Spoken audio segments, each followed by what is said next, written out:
Massachusetts Senator Elizabeth Warren was one of the first to announce her intention to run for president last year. And since then, she keeps setting the pace when it comes to policy proposals, of course, releasing more than a dozen plans ranging from free public college to military housing. In a roughly 5 months since she launched her campaign, she's also crisscrossed the country, hosting more than 70 town halls, pitching her various plans. Here she goes. And you don't come to Iowa without having some ideas about exactly how to make that change. So, I got a plan. Part one, attack corruption head on. I've got a proposal for a 2% wealth tax. Yeah. Doctors and nurses don't hear African American women's medical issues the same way that they hear the same things from white women. I got a plan. Okay. I have a plan. Pretty good line. Over the weekend, she took her message to Kermit, West Virginia, deep inside Trump country, to talk to the people there about her plan to combat opioid addiction.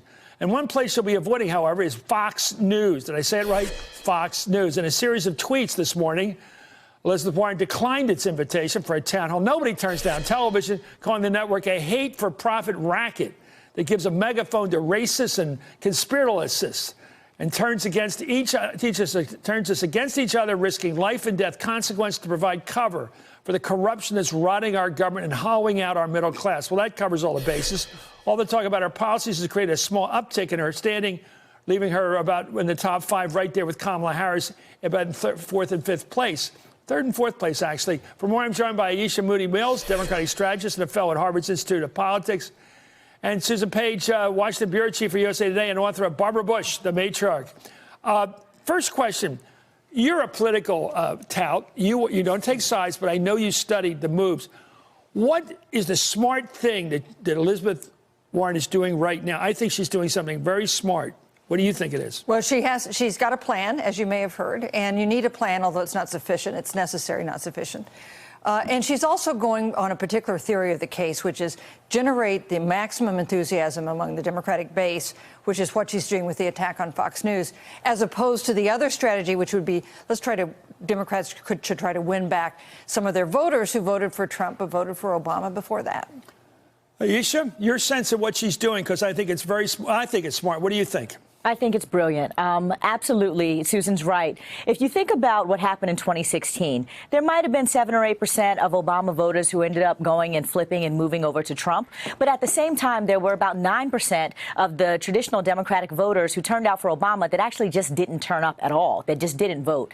And I think that Elizabeth Warren is making the calculus that it matters that the base is enthusiastic. To get more Democrats out to vote is the way to win. And you don't do that by hanging out with Fox News. The other thing she's doing that I think is brilliant is that she continues to lead the pack and to push everyone else on values and on ideas. She is very much staying true to who she is. She's saying that I am not going to help anyone. I'm not going to aid and abet in anyone profiting off of bigotry and hate and racism. I'm not going to be someone who helps corporations just get richer while they do the rest of us dirty. She's staying true to her values, and she's forcing everybody else in the field to actually have to make a judgment call and to check their gut on those values, too. So I think that it is great. I think that she is moving in the direction that is right for her and for her campaign. And certainly Democrats are excited about it. Well, that's your point of view, and I agree with it. I certainly agree with everything you said from your point of view. But I also add sort of a different perspective on it, which is that she seems to want to win both the primary, as we call it now, the primary. That's a new way of saying it for everything, including all the season, and win the general. For example, she isn't going on some mad dog, I'm going to suicidally win the nomination and then lose the general. She will not say she's a socialist. She makes the point she's not one. She's carving out that that left position that will allow her to move over to the center left, and without killing her on the right, without killing her on the center right. I think she's calculating she wants to win. And by the way, she doesn't think she'll be somebody's second choice. She's not going to be on anybody's ticket. She's going to be a winner, or she's not going to be a winner. It's on the nose for her. Yes, I think that's right. I think she's more likely to be the presidential nominee or nothing than the running mate. But I do think there is some risk to the strategy that she's taken with the Fox News town halls, because those town halls, the town hall that the Fox News did with Bernie Sanders got him the biggest audience of the season, 2.5 million viewers.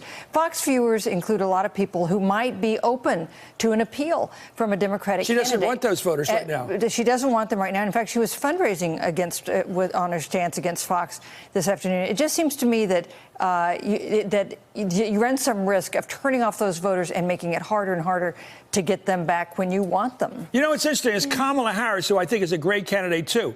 What she's doing is a little more nuanced. She made a point of separating herself from Bernie on Medicaid for all, Medicare for all, at the exclusion of private health insurance plans. She says, I'm not going to get rid of health insurance plans. I'm going to get rid of some of the bureaucracy.